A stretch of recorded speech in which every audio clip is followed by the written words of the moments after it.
All right, from Lafayette, head coach Fran O'Hanlon and players Seth Henricks and Dan Trist. We will begin with an opening statement from Coach O'Hanlon. Coach.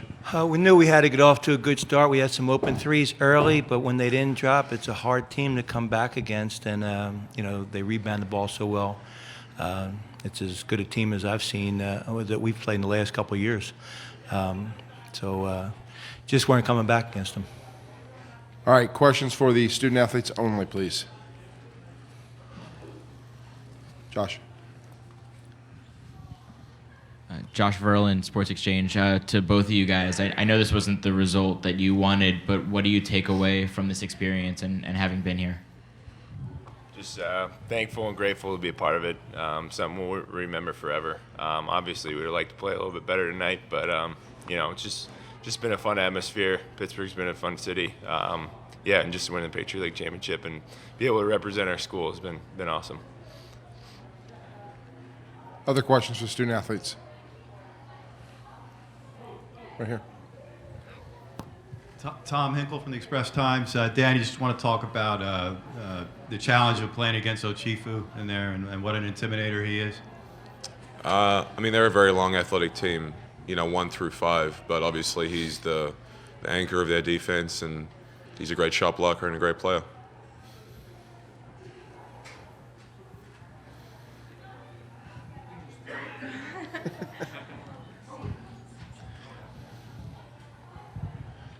Also for Dan, Bob Ford from the Philadelphia Inquirer. You guys were having fairly good success getting some mismatches on offense with high screen rolls and stuff, and then they went small. Did that take away some of your ability to get a little bit of a speed advantage on them? I think when they went small, that increased their ability to get their hands on a lot of our handoffs and exchanges. And we finished with 15 turnovers on the night, and a lot of those I would have said were out of the two-man games. So I think that definitely aided them on their defensive plan. Anyone else?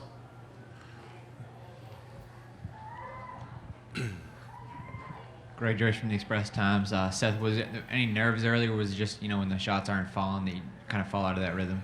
I think, playing number 2 team in the nation, we were a little nervous, but we just didn't execute to come out to start.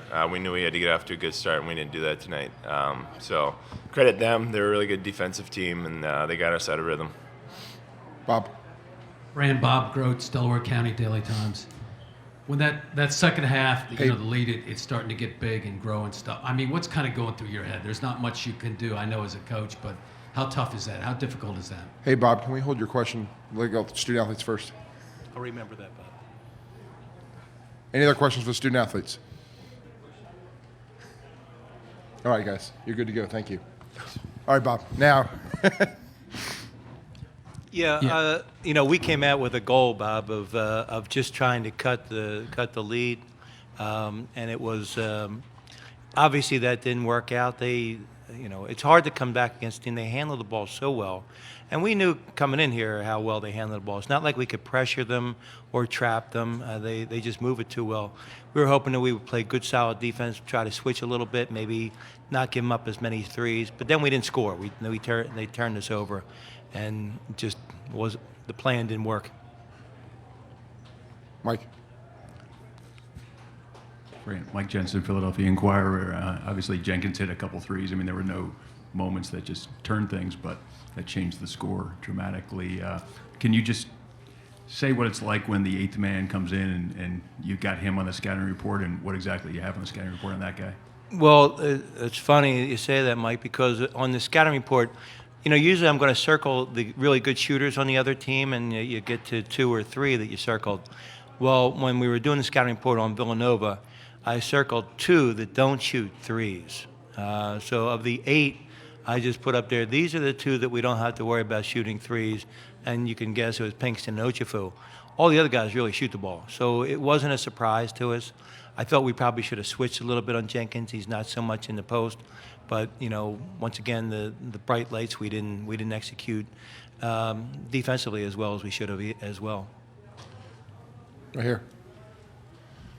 Fran, are they even scarier in person than they are on film? No, I mean they were very scary on film. I mean I watched. I've seen them all year, and then we had the opportunity to see them all at the beginning of last year, and I think I said that I thought that they have made tremendous strides, and they were a terrific team last year. But from the beginning of last year, when we opened up the season with them, with Ochifu, Ennis didn't play, and the kid Hart, and they're all a year older. They've been in some big games. They're just better, and I knew that coming in here, and it certainly is scary up close. Right here. Mike Sealski from the Philadelphia Inquirer. Fran, you had said yesterday that the only part of this experience that wasn't going to be fun was actually playing this team tonight. I don't mean to be glib or flip. Was there any part of coaching this game that was fun? I can't say that, Mike. And then because as soon as this game started, we got off to a bad start, and then you get to the timeouts, and sometimes in a timeout you want to come out and get right back out there and try to run your plan. And timeouts are so long, it's sometimes it's hard to build a momentum when you're down on that. So I can't. The funnest part of that is when that game ended. I can go back to being a Villanova fan. Go ahead. Nick Vittori, the Villanovan. Coach, Bucknell and Lehigh, two Patriot League teams you play often, gave Villanova their two best games this season, some would say. Did you guys try to emulate what they did on defense or on offense at all today? We did, Nick, but they executed much better. We play a similar style where we try to push you off the three.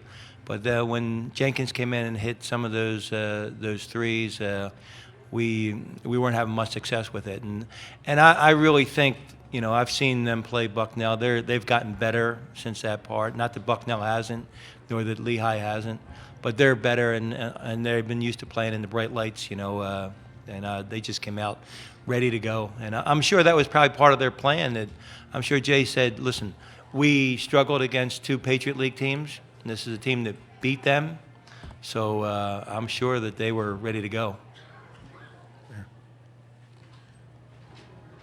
And Nick obviously struggled. Is that credit to the way they played defense or the combination of things? Yes, absolutely. They switched, and they're long, they're athletic, and they made it hard for Nick to get in any kind of gaps. And once again, I knew that this is a different type of team because you have Ochifu sitting back there, which is very hard even if you get by the first line of defense, that he's a rim protector. Right here. Andrew Krupa, City Basketball Love. Obviously not the way you want your senior class to go out, no. But as a whole, what has the senior class meant to you and the program? Well, as I said to the Mandy, I said, this is not the way. That was my exact words, that we wanted to end this. And but I'm very proud of them. They've competed for their 4 years. They've led our program. Seth Heinrich, Stan Trist, Joey Tazinski, Alan Flanagan. They really did a terrific job for us in their 4 years. And winning the Patriot League title, we're still the champs of the Patriot League. I really think that we're better than we showed tonight. I think Villanova came out ready, and there's some things that we didn't do that we can do better. That doesn't mean that we would beat Villanova. It just means that we're capable of more. When we got down, we weren't getting back in that game.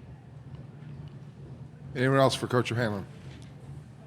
All right, Coach, thank you. Thank you.